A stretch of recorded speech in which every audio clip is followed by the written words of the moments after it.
हैं। नई भर्तियों को लेकर इस बजट में जो है वो बड़ी घोषणाएं हो सकती हैं। उसका भी एक कारण है, वो हम आपको बता दें।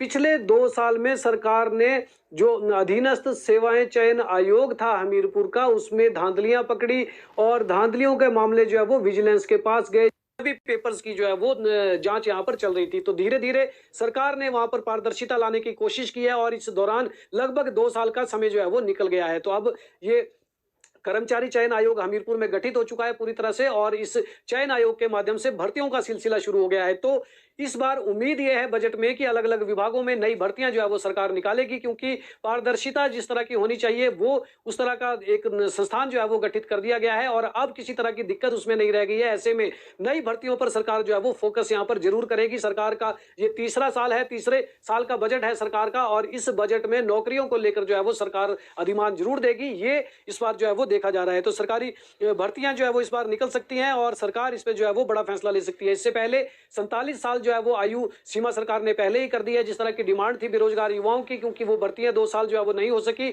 उसके कारण से सरकार ने पहले ही कह दिया था कि 2 साल आयु सीमा को बढ़ा दिया जाएगा। तो अब 47 साल तक अपना भर्तियों के लिए जो है वो आवेदन किया जा सकता है। इसके आदेश भी जारी हो चुके हैं। तो एक बड़ी उम्मीद प्रदेश के बेरोजगारों को जो है वो राज्य सरकार से इस बार है।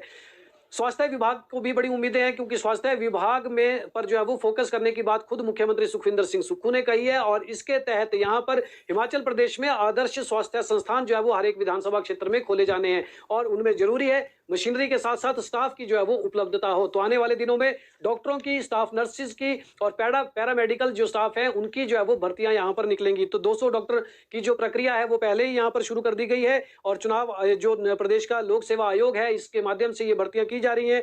वही स्टाफ नर्स और पैरामेडिकल के जो है वो 2500 के करीब पदों को भरने की बात सरकार ने कही है। इससे भी कहीं ज्यादा और पद जो है वो इस साल भरे जाने की उम्मीद है। तो स्वास्थ्य मंत्री भी पहले ये ऐलान कर चुके हैं और मुख्यमंत्री भी इस संबंध में जो है वो पहले ही कह चुके हैं। तो स्वास्थ्य विभाग में ये भर्तियां जो है वो संभावित यहां पर आने वाले दिनों में है। आउटसोर्स कर्मचारियों ने सरकार से एक बार फिर मांग उठाई है, क्योंकि कल बजट पेश होना है। इससे ठीक पहले आज शिमला के कालीबाड़ी हॉल में ये आउटसोर्स कर्मचारी अलग अलग विभागों के जुटे, लगभग 200 से ज्यादा कर्मचारी थे और इन्होंने एक बार फिर मुख्यमंत्री सुक्खू को याद दिलाने की जो है वो कोशिश की है कि कांग्रेस पार्टी ने सत्ता में आने से पहले उनके साथ वायदा कर रखा है कि उनके लिए एक स्थायी पॉलिसी बनाई जाएगी, लेकिन अभी तक ये स्थायी पॉलिसी जो है वो नहीं बन पाई है। आपको ये भी बता दें, याद करा दें हम आपको कि पूर्व सरकार के समय में जब जयराम ठाकुर की सरकार थी उस वक्त भी आखिरी समय में जो है वो आउटसोर्स कर्मचारियों का मुद्दा काफी बड़ा यहां पर हुआ था, काफी बड़ा गहराया था ये मुद्दा आउटसोर्स कर्मचारियों का और उन्होंने अपने लिए स्थायी नीति की मांग की थी। तब कांग्रेस पार्टी ने इन वर्गों के साथ जो है वो कुछ वायदे किए थे और इन कर्मचारियों ने आज बैठक करने के बाद एक ज्ञापन सरकार को भेजा और याद दिलाने की कोशिश की कि अब कल बजट है और बजट में उनकी डिमांड पूरी की जाए। तो इनकी दो मुख्य मांगे हैं इनकी कि इनको लिए एक स्थायी पॉलिसी बनाई जाए, इन्हें नौकरी से ना निकाला जाए, और दूसरी मांग इनकी न्यूनतम 25,000 रुपए की सैलरी जो है वो डिमांड ये लोग कर रहे हैं। अब देखना होगा कि कल बजट में इनकी अपेक्षाएं जो सरकार से है वो पूरी होती है या नहीं होती है। आज जो प्रधान है कमल चौहान और धर्मेंद्र शर्मा पदाधिकारी है महासचिव, इनकी अध्यक्षता में बैठक हुई कालीबाड़ी में और एक वहां पर चर्चा की गई और सरकार से डिमांड फिर से उठाई गई कि उन्हें जो है वो स्थायी पॉलिसी के साथ 25,000 न्यूनतम वेतन दिया जाए। अब देखना होगा कि सरकार इन अपेक्षाओं पर जो है वो कितना खरा उतरती है। साथ ही साथ प्रदेश में, क्योंकि अमूमन बजट में जो है वो एक वर्ग ऐसा रहता है मजदूर वर्ग, जिसको यहाँ पर दिहाड़ी जिसकी बढ़ाई जाती है, तो उम्मीद की जा रही है कि इस बजट में मजदूरों की दिहाड़ी भी बढ़ेगी, उनका मानदेय जो है वो बढ़ाया जाएगा। जो दूसरे आंगनवाड़ी कार्यकर्ता हैं, आंगनवाड़ी सहायिकाएं हैं, मिड डे मील कर्मचारी हैं और कई दूसरे ऐसे वर्ग हैं जो